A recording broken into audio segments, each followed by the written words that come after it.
नमस्कार। आज हम बात करेंगे ऐसे नए टॉपिक पर जो हम सभी से जुड़ा हुआ है। जी हाँ, फिटनेस और यूथ। आजकल फिटनेस के नाम पर जिम, फिटनेस ऐप और हेल्दी डाइट्स की चर्चा हर जगह हो रही है। लेकिन क्या हम सच में हेल्दी हो रहे हैं या फिर एक दिखावा बनकर रह गए हैं? एक सर्वे के अनुसार भारत में 35% से ज्यादा युवाओं को लाइफस्टाइल डिसीजेस जैसे कि ओबेसिटी, डायबिटीज और हाइपरटेंशन का सामना करना पड़ रहा है। आज हम जानेंगे कि क्या सच में हम फिट हो रहे हैं या बीमार। आजकल फिटनेस का मतलब जिम जाना, डाइट प्लान्स को फॉलो करना और फिटनेस ऐप का यूज करना हो गया है। भारत में जिम कल्चर तेजी से बढ़ रहा है। बड़े शहरों में जिम की संख्या में भारी इजाफा भी हो रहा है। एक रिपोर्ट के अनुसार भारत में जिम मेंबरशिप 20% सालाना बढ़ रही है। यूथ में स्ट्रेंथ ट्रेनिंग, वेट लिफ्टिंग और हाई इंटेंसिटी इंटरवल ट्रेनिंग जैसे वर्कआउट काफी ज्यादा पॉपुलर है। इसके अलावा योगा अब सिर्फ भारत में ही नहीं बल्कि ग्लोबल ट्रेंड बन चुका है। कई लोग अब योगा और मेडिटेशन की तरफ रुख कर रहे हैं। इंटरनेशनल योगा डे के बाद योगा की पॉपुलैरिटी में और भी ज्यादा इजाफा हुआ है। युवाओं का मानना है कि ये ना सिर्फ शारीरिक बल्कि मानसिक स्वास्थ्य के लिए भी जरूरी है। आजकल कीटो डाइट और वीगन डाइट जैसी डाइट ट्रेंड्स भी युवाओं में काफी पॉपुलर हो रहे हैं। इसके अलावा प्रोटीन पाउडर्स, सप्लीमेंट्स और डिटॉक्स ड्रिंक्स भी फिटनेस का एक बड़ा हिस्सा बन चुके हैं। लेकिन क्या ये सब वाकई में हेल्थ के लिए अच्छे हैं? फिटनेस एप्स और वेयरेबल डिवाइसेस जैसे कि फिटबिट, एप्पल वॉच ने फिटनेस ट्रैकिंग को बहुत ही ज्यादा आसान बना दिया है।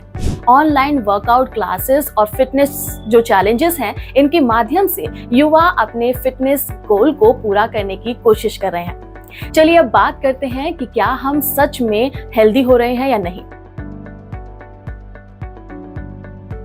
देखिए, एक तरफ जिम और फिटनेस ऐप का क्रेज है तो दूसरी तरफ बैठने की लाइफस्टाइल का भी चलन बढ़ता जा रहा है। नेशनल इंस्टीट्यूट ऑफ न्यूट्रिशन की एक रिपोर्ट के अनुसार 60% से ज्यादा भारतीय युवा दिन में 6 घंटे से ज्यादा बैठे रहते हैं। इसका सीधा असर उनकी ओवरऑल हेल्थ पर पड़ता है। यहाँ तक कि डाइट ट्रेंड्स के बावजूद फास्ट फूड और जंक फूड की कंजम्पशन की जो कैपेसिटी है वो भी बढ़ती जा रही है। WHO के अनुसार भारत में युवाओं में मोटापा के केसेस पिछले 1 दशक में दुगने हो गए हैं। हेल्दी डाइट के नाम पर कई लोग बिना समझे सप्लीमेंट्स और डाइट्स का सहारा लेते हैं जो कि लॉन्ग टर्म में हेल्थ के लिए बहुत ही ज्यादा नुकसानदायक होती है। फिजिकल फिटनेस के बावजूद मेंटल हेल्थ एक बड़ी चिंता का विषय है। अमेरिकन साइकोलॉजिकल एसोसिएशन की एक रिपोर्ट के अनुसार भारत में 45% युवा एंजाइटी और स्ट्रेस का सामना कर रहे हैं। इसका कारण बहुत ही सिंपल है कि लोगों पर करियर का प्रेशर है, सोशल मीडिया कंजम्पशन ज्यादा है और लाइफस्टाइल में इम्बैलेंस है। आप जानते हैं कि युवाओं में फिट रहने का मतलब अक्सर इंस्टेंट रिजल्ट से होता है। स्टेरॉइड्स, ओवर एक्सरसाइज और क्रैश डाइटिंग जैसे क्विक फिक्सेस का सहारा लिया जा रहा है जो हेल्थ के लिए बेहद नुकसानदायक हो सकते हैं। उदाहरण के लिए स्टेरॉइड्स की ओवरडोज से हार्ट डिसीजेस या फिर हार्मोनल इम्बैलेंस का खतरा बढ़ जाता है। तो आखिर असली फिटनेस का मतलब क्या है?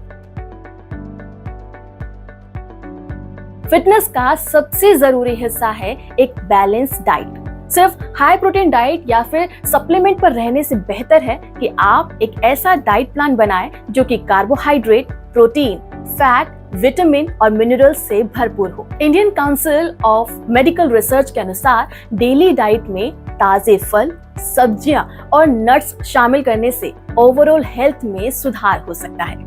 सिर्फ जिम में वेट लिफ्टिंग ही फिटनेस नहीं होती है। फिजिकल एक्टिविटी का मतलब है कि आप अपने डेली रूटीन में मूवमेंट्स को बढ़ाएं। वॉकिंग, साइकिल, डांस या फिर आउटडोर स्पोर्ट्स में भी आप अगर पार्टिसिपेट करते हैं तो आप फिट रह सकते हैं।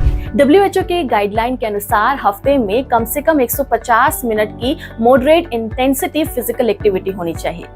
और फिटनेस सिर्फ शारीरिक ही नहीं बल्कि मानसिक भी होनी चाहिए। रेगुलर मेडिटेशन, माइंडफुलनेस प्रैक्टिसेस और स्ट्रेस मैनेजमेंट टेक्निक्स को अपनाकर आप मेंटल हेल्थ को अच्छा और दुरुस्त बना सकते हैं। जब हमारा मन स्वस्थ होता है तभी हमारा शरीर भी बेहतर तरीके से काम करता है। इंस्टेंट रिजल्ट के चक्कर में कभी नहीं पड़ना चाहिए। फिटनेस एक लाइफस्टाइल है, इसको शॉर्ट टर्म गोल में ही पूरा किया जा सकता है। स्टेरॉइड्स, क्रैश डाइटिंग या फिर ओवर एक्सरसाइज से आप जितना हो सके दूर रहिए। स्लो और स्टेडी प्रोग्रेस ही लंबे समय तक टिकाऊ होती है। तो सवाल उठता है कि आखिर कैसे हम एक सस्टेनेबल फिटनेस कल्चर को बना सकते हैं। देखिए, सिंपल सी बात है कि फिटनेस को इंडिविजुअल ऑब्सेशन ना बनाकर कम्युनिटी एक्टिविटी बनाएं। ग्रुप वर्कआउट, कम्युनिटी रन्स या फिर स्पोर्ट्स इवेंट्स में हिस्सा लें। जब हम कम्युनिटी के साथ फिटनेस एक्टिविटीज में पार्टिसिपेट करते हैं तो मोटिवेशन और कंसिस्टेंसी दोनों बढ़ती है। स्कूल्स या फिर कॉलेजेस में हेल्थ और फिटनेस के बारे में सही जानकारी देना भी जरूरी है। न्यूट्रिशन से रिलेटेड एजुकेशन, स्ट्रेस मैनेजमेंट और हेल्दी लाइफस्टाइल्स की हैबिट्स के बारे में अवेयरनेस प्रोग्राम्स को ऑर्गेनाइज किया जाना चाहिए ताकि युवाओं को सही दिशा में एक गाइडेंस मिल सके। सोशल मीडिया या फिर गैजेट्स का ओवर यूज भी हमारी फिटनेस और मेंटल हेल्थ दोनों को प्रभावित करता है। डिजिटल डिटॉक्स को अपनी लाइफस्टाइल का हिस्सा बनाइए। कोशिश कीजिए कि हर दिन कम से कम 1 घंटे के लिए ही सही, लेकिन गैजेट से दूर रहेंगे और नेचर से जुड़ेंगे। इसके साथ साथ शॉर्ट टर्म रिजल्ट्स पर फोकस करने की बजाय लॉन्ग टर्म हेल्थ गोल्स पर ध्यान दीजिए। अपने फिटनेस जर्नी को अपनी लाइफस्टाइल का हिस्सा बनाइए और इसे एंजॉय कीजिए। याद रखिए कि हेल्थ एक मैराथन है, कोई स्प्रिंट नहीं। दोस्तों, फिटनेस एक लाइफ लॉन्ग जर्नी है। ये सिर्फ जिम जाने या डाइट ट्रेंड्स को फॉलो करने से नहीं मिलती है, ये कहीं ना कहीं लिमिटेड हो जाती है।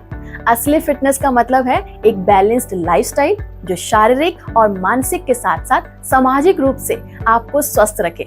इसलिए चलिए हम सब मिलकर एक ऐसे फिटनेस कल्चर को बढ़ावा दें जो सस्टेनेबल, हॉलिस्टिक और एंजॉयबल हो, क्योंकि फिट रहना एक चॉइस है, एक लाइफस्टाइल है, एक ट्रेंड नहीं। नमस्कार। आपको हमारा ये वीडियो कैसा लगा हमें कमेंट सेक्शन में जरूर बताइए और हाँ, इस वीडियो को अपने दोस्तों के साथ जरूर शेयर कीजिए।